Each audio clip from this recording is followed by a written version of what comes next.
So let's cover the New York Post right now. Take a look at it.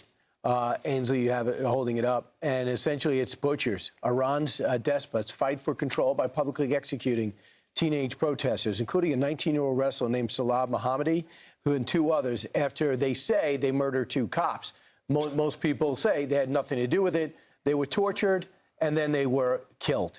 They were hung. So this is outrage, not only the Western world, I imagine most of the Gulf states, but also the sports world.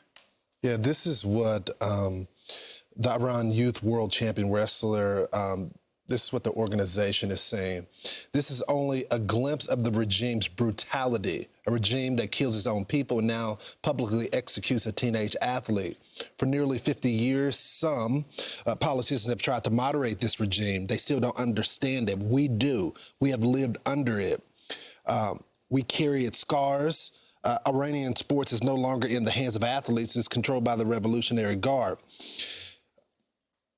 The same forces that suppress women, intimidate athletes abroad, and threaten their families. Others are still at risk, and there is still time to save them. The world must act now.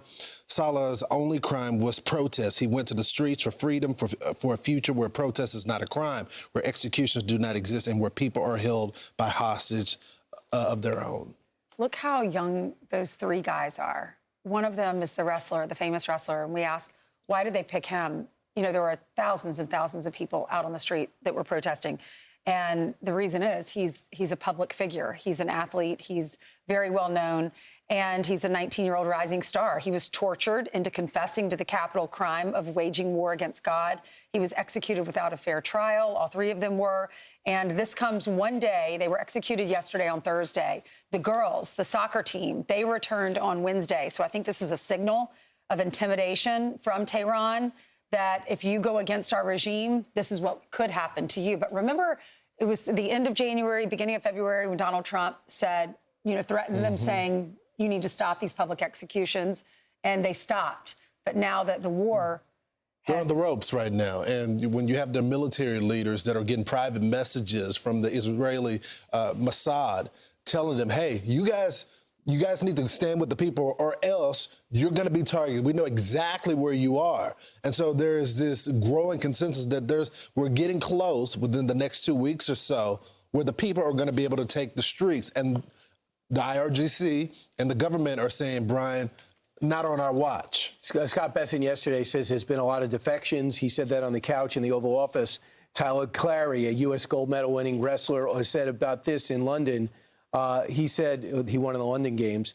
What we're seeing in Iran, the execution of a wrestler after what appears to be a sham process, is a brutal reminder of what regime stands for. This is exactly why strong leadership matters. President Trump has been clear-eyed about the nature of it and the need to stand up for it. The moments like this prove why that approach is necessary. They've killed we've heard between 7,000 and 40,000 of their people in cold blood.